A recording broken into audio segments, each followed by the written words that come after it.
আসসালামু আলাইকুম সবাইকে। লাইফ স্পিডে স্বাগত। কেমন আছেন সবাই? আশা করি ভালো। আর দেখছেন তো বহির্বিশ্বে কি অবস্থা। সব থেকে ক্ষমতার ধর দেশ, আহ, সেই দেশগুলো পুড়ে ছারখার হয়ে যাচ্ছে। লস অ্যাঞ্জেলেসে যেই আগুন দাবানলের সৃষ্টি হয়েছে, সেটা আসলে মানে খুবই ভয়াবহ, খুবই মারাত্মক। তো সবাই বলছে যে এটা হচ্ছে আল্লাহর গজব, যেই ফিলিস্তিনি বাসিন্দাদের উপরে যেই আক্রমণ, নির্যাতন, এইগুলোরই একটা প্রভাব তাদের কান্ট্রিতে পড়েছে। তো এটা তো অবশ্যই, তার সাথেও আরো অনেকেই অনেক রকমের চিন্তা করছে যে এটা কোনো রাজনৈতিক ইস্যু হতে পারে, বা কোনো খনি থেকে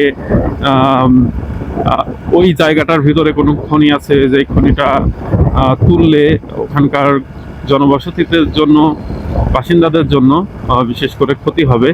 তো সেই জায়গাটা যাতে কোনো কারণ ছাড়াই, কোনো কৈফিয়ত ছাড়াই ক্লিয়ার করে ফেলা যায়, সেরকমও চিন্তা ভাবনা করছে।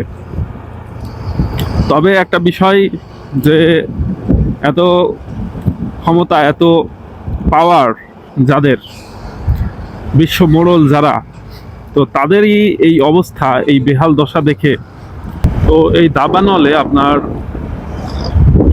অনেক মানুষের ক্ষতি হয়েছে।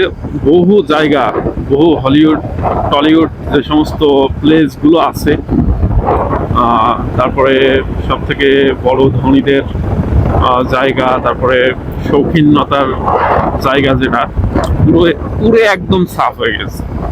তো এটা আসলে এক কথায় আল্লাহ তাআলার গজব। তারপর ওই যে বলে না, আল্লাহ যদি ধরে তার আর কোনো উপায় থাকে না, ঠিক সেই রকম একটা বিষয়।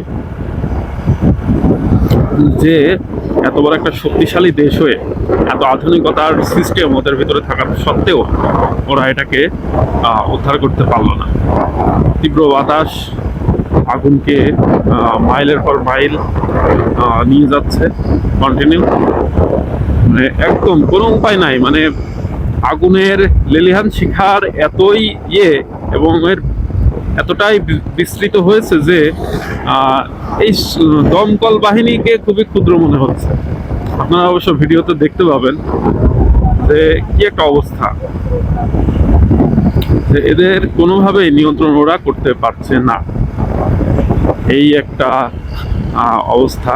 আল্লাহ যদি মানুষকে কোনো রকমের শাস্তি দিতে চায়, বা কোনো জাতিকে শাস্তি দিতে চায়, তাদেরকে ধ্বংস করা খুবই, মানে আল্লাহ তাআলার কাছে খুবই তুচ্ছ একটা বিষয়, খুবই সামান্য একটা বিষয়।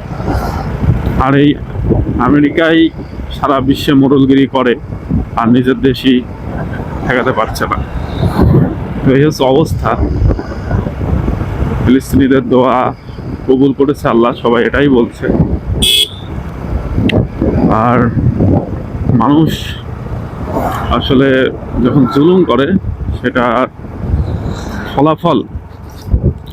ফলাফল অবশ্যই পাওয়া যায়, যেটার প্রমাণ আপনারা অলরেডি আমাদের দেশেই পেয়ে গিয়েছেন।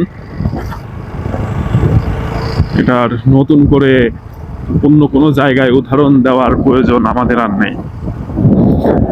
সো যাই হোক, সাধারণ মানুষ কি আল্লাহ হেফাজত করুক, আর তাদেরকে এগুলো বোঝার তৌফিক দান করুক, এটাই হচ্ছে সবচেয়ে বড় কথা। আর আমাদের ফিলিস্তিনি ভাই বোন, মুসলিম ভাই বোন যারা আছে, তারা এই শীতে কষ্ট করছে। শীত, গরম, আশ্রয়হীন এই যে একটা অবস্থা, তাদের খাওয়া পড়া থেকে শুরু করে প্রাণ, সব কিছুই তারা হারিয়ে ফেলেছে। তাদের জন্য আসলে আমরা তো দোয়া ছাড়া কিছুই করতে পারি না, আমাদের সেই সামর্থ্য নাই। আর যাদের সামর্থ্য আছে তারা তো ভোগ বিলাসিতায় ব্যস্ত।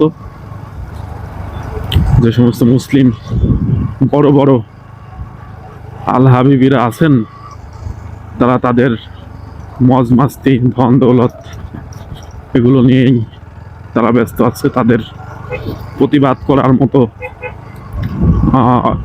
এখতিয়ার আছে কিনা সেটা তারা নিজেরাও জানে না। অবশ্য তারা যাদের কাছে তেল বেচে বড় লোক হয়েছে তারাই এই জুলুমগুলো করছে, তো যার কারণে হয়তো তাদের মুখ বন্ধ। তো যার কারণে আল্লাহ তাআলার কাছে দোয়া করা ছাড়া আসলে কারোর কাছে চাওয়ার কিছু নাই। সেজন্য আল্লাহ আবার যখন দেয় জুলুমের সাজা, যখন আল্লাহ দেয় তখন এভাবেই দেয়।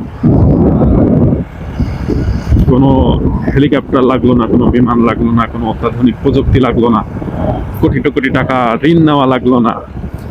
সামান্য আগুন দিয়ে, যদিও আগুন কোনো সামান্য কিছু না, এটাকে অসামান্য করে ফেলেছে, পুড়ে সাফ করে ফেলেছে। তো এই হচ্ছে অবস্থা, এই আর কি। এটা প্রমাণ, চাক্ষুষ প্রমাণ জুলুমের সাজা কিভাবে আল্লাহ দেয়। তো যাই হোক, এই বিষয়গুলো আমাদের সকলেরই মাথায় রাখা উচিত। সকল ক্ষেত্রে, সকল সেক্টরে, সব জায়গাতেই যেন সঠিক ন্যায় বিচার হয়, কারোর মাধ্যমে যেন কারোর জুলুম হয়ে না যায়, সেই বিষয়টা আসলে লক্ষ্য রাখা উচিত। সবাই ভালো থাকবেন, আর আমার লাইফ স্পিড চ্যানেলটিকে সাবস্ক্রাইব করবেন। সবাইকে ধন্যবাদ। আসসালামু আলাইকুম।